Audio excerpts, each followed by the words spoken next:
முரசொலி தலையங்கம் 17/4/2025. இந்திய மாநிலங்களின் சுயாட்சி முதல்வர் பகுதி 1.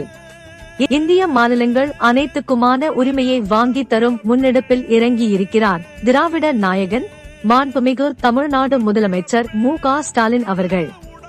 மாநில சுயாட்சியை வென்றெடுக்க சட்ட முன்னெடுப்புகளை கழகம் மேற்கொள்ளும் என்று திராவிட முன்னேற்ற கழக பவள விழா முப்பெரும் விழா பொதுக்கூட்டத்தில் கடந்த செப்டம்பர் மாதம் உரையாற்றிய மாண்புமிகு முதலமைச்சர் மு.க. ஸ்டாலின் அவர்கள் உரக்கச் சொன்னார்கள். நமது எல்லா கனவுகளும் நிறைவேறிவிட்டதா எனக் கேட்டால் இல்லை. மாநில உரிமைகளை வழங்கும் ஓர் ஒன்றிய அரசு அமையவில்லை. நிதி உரிமை உள்ளிட்ட கோரிக்கைகளுக்கு இன்னமும் நாம் போராட வேண்டிய நிலைதான் இருக்கிறது.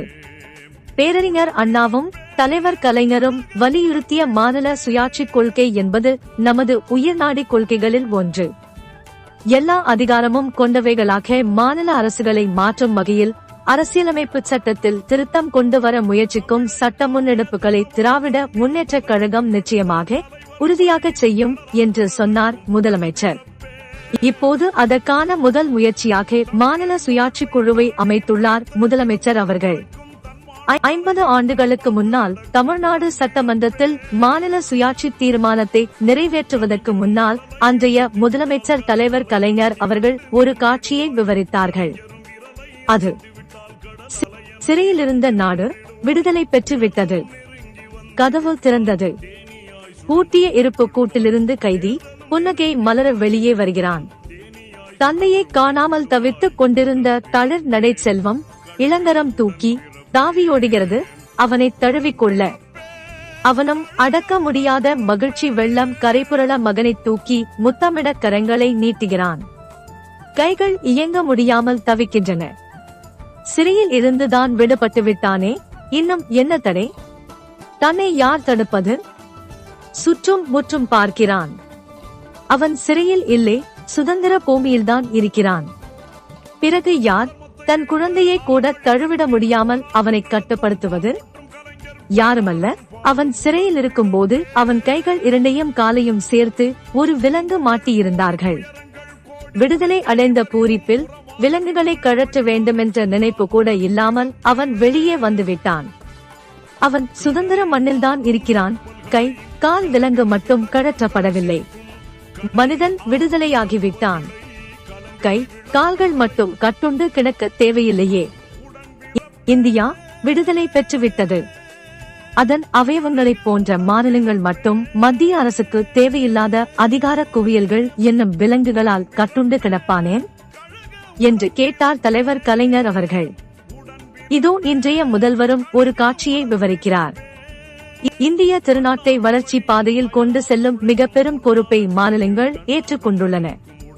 கல்வி, சுகாதாரம், ஊரக வளர்ச்சி, நகர்ப்புற மேம்பாடு என அனைத்தையும் மாநிலங்கள் முன்னெடுத்துச் செல்கின்றன. ஆனால் அவற்றையெல்லாம் நிறைவேற்றிட தேவையான அதிகாரங்கள் மாநிலங்களிடம் இருந்து பறிக்கப்பட்டு ஒன்றிய அரசிடம் குவிக்கப்பட்டு வருகின்றன. பசியால் வாடி தவிக்கும் தன்னுடைய குழந்தைக்கு என்ன உணவு கொடுத்திட வேண்டும் என்பது அந்த குழந்தையின் தாய்க்குத்தான் தெரியும். ஆனால் அந்த குழந்தை உண்ணும் உணவை, கற்கும் கல்வியை, கடந்து செல்லும் பாதையினை டெல்லியில் இருந்து யாரோ ஒருவர் தீர்மானித்தால் கருணையே உருவான தாய்மையும் பொங்கி எழத்தானே செய்யும் என்று உணர்ச்சியாய் கேட்ட முதலமைச்சர் அவர்கள் அதற்கான வழிமுறையையும் வகுக்கத் தொடங்கிவிட்டார். இந்திய அரசமைப்பு சட்டத்தில் வழங்கப்பட்டுள்ள மாநிலங்களின் நியாயமான உரிமைகளை பாதுகாக்கவும், ஒன்றிய மாநில அரசுகளுக்கு இடையேயான உறவுகளை மேம்படுத்திடவும் உச்சநீதிமன்ற மேனாள் நீதியரசர் திரு குரியன் ஜோசப் அவர்களை தலைவராக கொண்ட குழுவை முதலமைச்சர் அவர்கள் அமைத்துள்ளார்கள். இதன் உறுப்பினர்களாக இந்திய கடல்சார் பல்கலைக்கழகத்தின் மேனாள் துணை வேந்தரும் ஓய்வு பெற்ற IAS அதிகாரியுமான அசோக் வர்மன் ஷெட்டி, தமிழ்நாடு மாநில திட்ட குழுவின் மேனாள் துணைத் தலைவர் பேராசிரியர் முயூன் நாகநாதன் ஆகியோர் நியமிக்கப்பட்டு இருக்கிறார்கள். இக்குழு தனது இடைக்கால அறிக்கையை ஜனவரி மாத இறுதிக்குள்ளும், இறுதி அறிக்கையை 2 ஆண்டுகளிலும் அரசுக்கு வழங்க வேண்டும் என்று முதலமைச்சர் அவர்கள் கேட்டுக் கொண்டுள்ளார்கள். 1974ஆம் ஆண்டு நீதிபதி ராஜமன்னார் தலைமையில் குழு அமைத்தார் முதலமைச்சர் கலைஞர். அரசியலமைப்பு சட்டத்தின் 7வது இணைப்பில் மத்திய பட்டியல், மாநில பட்டியல், பொது பட்டியல் என்ற தலைப்புகளில் நாடாளுமன்றம், மாநில சட்டமன்றங்கள் ஆகியவற்றின் சட்டமியற்றும் அதிகாரங்கள் கூறப்பட்டுள்ளன. அப்பட்டியல்களில் பல்வகை திருத்தங்கள் செய்யப்பட வேண்டுமென ராஜமன்னார் குழு கருத்துரை வழங்கியது. நாட்டின் பாதுகாப்பு, வெளிநாட்டு உறவுகள், மாநிலங்களுக்கிடையே போக்குவரத்து தொடர்புகள், நாணய செலாவணி ஆகியவை தொடர்பான அதிகாரங்களை மட்டும் கொண்டுள்ள ஒன்றிய அரசும், எஞ்சிய அதிகாரங்கள் உட்பட ஏனைய அதிகாரங்கள் அனைத்தையும் கொண்டுள்ள மாநில அரசுகளும் உள்ள உண்மையான கூட்டாட்சியை நிறுவும் லட்சியத்துடன் தமிழ்நாடு அரசு ராஜமன்னார் குழுவின் பரிவுரைகளை ஆய்ந்தபின் ஏற்றுக்கொண்டது. அந்த வழித்தடத்தில்தான் இன்றைய முதலமைச்சர் அவர்கள் நீதிபதி குரியன் ஜோசப் தலைமையிலான குழுவை அமைத்துள்ளார்கள்.